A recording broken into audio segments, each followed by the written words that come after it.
नसरापूरमधील अत्याचाराची घटना ताजी असतानाच पुण्यात आणखी एक धक्कादायक प्रकार समोर आलाय।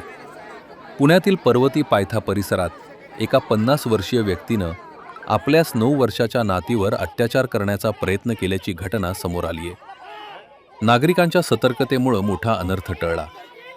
मात्र हा धक्कादायक प्रकार समोर येतात परिसरात नागरिक आक्रमक झालेत।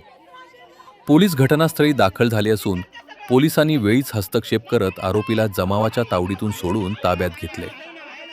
मिळालेल्या प्राथमिक माहितीनुसार पर्वती पायथा परिसरातील 50 वर्षीय व्यक्तीनं आपल्या 9 वर्षाच्या नातीला निर्जन स्थळी नेऊन तिचे कपडे काढले आणि तिच्यावर अत्याचार करण्याचा प्रयत्न केला। त्याचवेळी काही स्थानिक नागरिकांच्या ही बाब निदर्शनास आली। नागरिकांनी आरडाओरडा करताच आरोपीचं कृत्य उघड झाले आणि पुढील अनर्थ टळला। ही घटना परिसरात समजताच शेकडो नागरिक घटनास्थळी जमा झाले। संतापलेल्या जमावानं आरोपीला मारहाण करण्याचा प्रयत्न केला आणि त्याला आपल्या ताब्यात देण्याची मागणी पोलिसांकडे केली। आरोपीला आमच्या हवाली करा अशा घोषणा देत नागरिकांनी गोंधळ घातला। यामुळे परिसरात काही काळ तणावाचे वातावरण निर्माण झाले होते।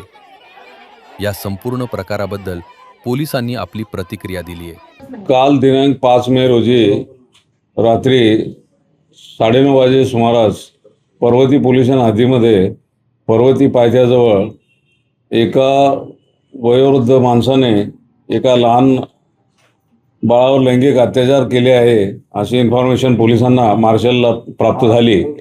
त्यानुसार तातडीने मार्शल त्या ठिकाणी गेले असता त्या भागातले काही नागरिक जे आहेत त्यांनी एका वयोवृद्ध नागरिकाला त्या ठिकाणी पकडून ठेवलेलं होतं। पोलिसांनी ताबडतोब इंटरव्हेन्शन केलं, त्या व्यक्तीला आपल्या ताब्यात घेतलं। त्यानंतर असं समजलं की तो जो व्यक्ती आहे त्याने स्वतःची जी नात आहे म्हणजे त्याच्या मुलीची मुलगी वय वर्ष 9 वर्ष तिला आपल्या खोलीमध्ये बोलवलं आणि तिच्याशी अतिप्रसंग करण्याचा जो प्रयत्न केला।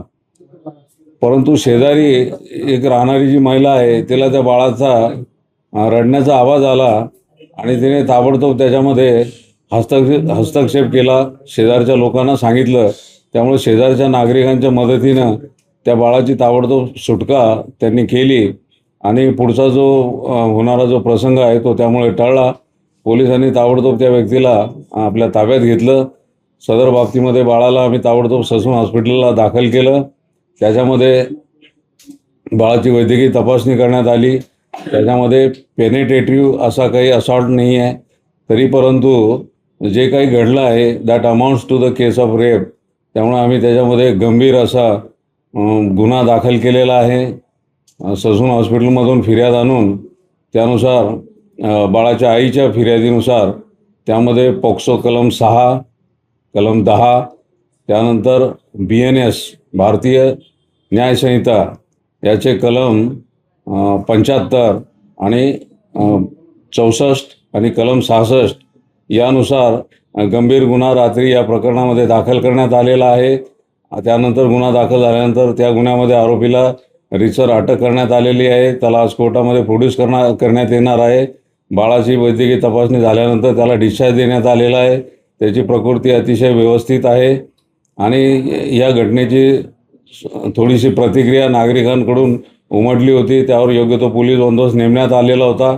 परिस्थिती आता अतिशय शांत आहे।